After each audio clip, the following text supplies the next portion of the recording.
Magandang umaga mga kapamag-aral. Ako si Eliza M. Gomez. Narito na naman ang pinakahintay ng taunang paligsahan sa ating paaralan, ang intramurals. Simula ngayong August 30, 2025, magwawagi ang husay at pagkakaisa sa iba't ibang larangan ng palakasan. Abangan ang masiglang labanan at mga nakakatuwang eksena sa entrance na ito.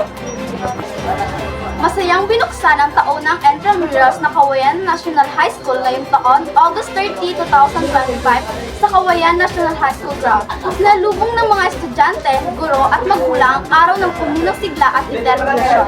Nagsimula ang programa sa isang parada ng mga atleta mula sa iba't ibang departamento na sinundan ng isang maikling seremonya.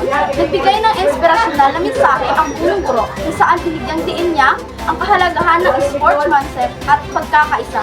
Ilan sa mga larong agad na sinimulan ay ang badminton, sepak takraw, chess, volleyball at basketball. Maagang nagpakitang gilas ang mga atleta na nagpamalas ng kanilang husay at talento sa kanilang larangan.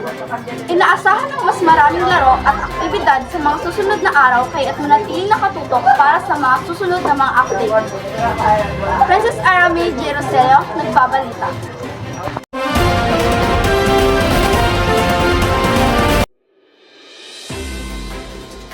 Handang magsaligtig at isiwalat ang mga mahalagang pangyayari upang kayo sa lingkuran. Ako po si Allen Rose Sabang, ang inyong tagapanayam sa larong sepak takraw. Ako ngayon ang ilan sa mga malalarong nagbigay ng husay at puso sa laban. Samahan niyo akong kilalanin at alamin ang kanilang naging karanasan. Magandang araw sa inyo, mga sepak takraw players. Kumusta kayo pagkatapos ng intense game kanina? Pagod pero enjoy. Paano niyo hinahandle ang mga misunderstanding at pagkakamali sa loob ng court? Pinag-uusapan agad para hindi lumala. Move on agad. Next day na. Kung isang salita lang, paano niyo i-describe ang inyo?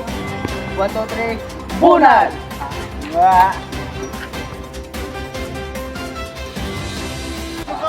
At kayo naman ay nandito kayo sa larong badminton. At kasama natin ngayon ang dalawang mahusay na manlalaro ng badminton. Samahan niyo kung alamin ang kanilang mga karanasan sa paglalaro ng badminton. Magandang umaga. Ano sa naman paglalaro ng badminton? Medyo may konting pagod pero hindi na. Para sa inyo, paano kayo nagagawa para sa inyo? Basta pag-iko, may sarap. Nag-practice kami halos araw-araw. Maraming salamat. Ay naman. Napila mo. Masaya ako kasi nabigay ko yung best friend. Para kahit may konti.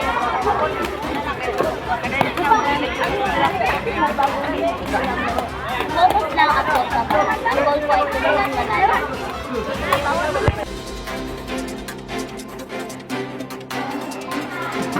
Para sa iyo, Miss Hero, ano ang natutunan mo mula sa intramurals na hindi lang palalo ang nakalala kundi inahat? Paano mo nababalan ang pagiging sport mo? Laban pero after ng game, bago pa rin, walang pusalan. Kailan, bukod sa panalo, ano ang napapasaya o nagpapasipisa sa intramurals? Yung memories, Maraming salamat Miss Hero. And para sa iyo, kanino mo binibigay ang game? para sa content namin at syempre para sa mga supporters at At kung tatlong salita lang, paano mo i-describe ang intramurals? masaya, intense, at unforgettable. Maraming salamat.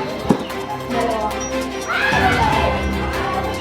Nagis kami nagpapasalamat sa mga manlalaro na aming nakapanayan ngayong araw sa pagbabahagi ng kanilang karanasan at inspirasyon.